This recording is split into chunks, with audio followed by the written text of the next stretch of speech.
प्रायोजक हैं cancer healer centre, new beginning. देखिए, ये सीधी चेतावनी और ये बयान नए नहीं है, लेकिन हर बार हम देखते हैं कि इजराइल बड़े विध्वंस के साथ गाजा में हमले करता है। तो हमास को नेतन्याहू की बहुत बड़ी धमकी सामने आई है। हमास को खत्म करके रहेंगे। एक बार फिर से अपना प्रण दोहराया है नेतन्याहू ने। बंधकों की रिहाई तक गाजा पर हमले जारी रहेंगे।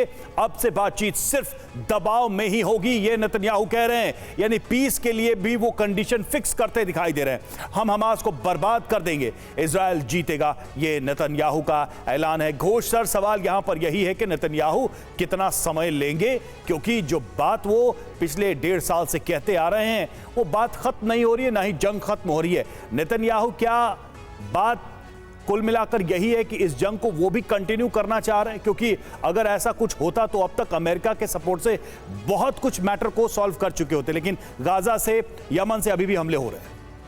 देखिए, ये एक मेरे ख्याल में पुराना मामला है।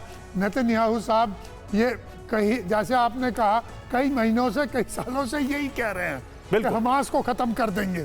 और अभी तक जब गाजा एकदम नष्ट हो गया है, अभी तक हमास ख़त्म नहीं हुआ।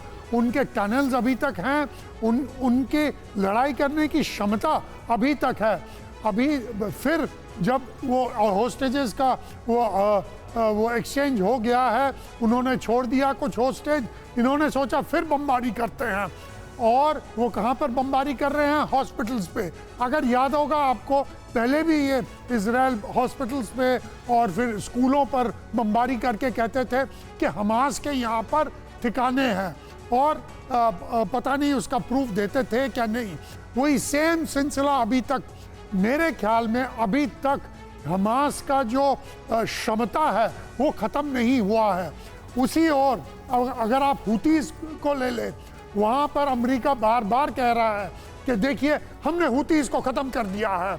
ईरान को और हुतीस, ईरान और हुती को सहायता नहीं दे पाएंगे। लेकिन क्या हो रहा है? वो अभी तक मिसाइल भेज रहे हैं 2000 किलोमीटर, 2100 किलोमीटर, और इजराइल पर अटैक कर रहे हैं, और युद्धपोत पर अटैक कर रहे हैं।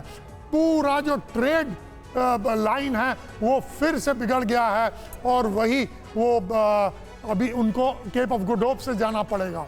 तो ये मेरे ख्याल में एक पुराना वो है कि हमने हमास को ख़त्म कर दिया, हमने हुती को ख़त्म कर दिया, और सच में पूछिए तो उनकी जो क्षमता है वो ज़्यादा कम नहीं हुआ। बिल्कुल सही बात है सर। और मिडिल ईस्ट सुलगता हुआ नजर आ रहा है। कहा तो यहां तक जा रहा है कि अमेरिका का असली निशाना, असली टारगेट ईरान है, और बहुत तेजी से अमेरिका उस ओर बढ़ रहा है। बहुत बहुत शुक्रिया आप सभी का हमारे साथ इस बातचीत में, इस चर्चा में जुड़ने के लिए।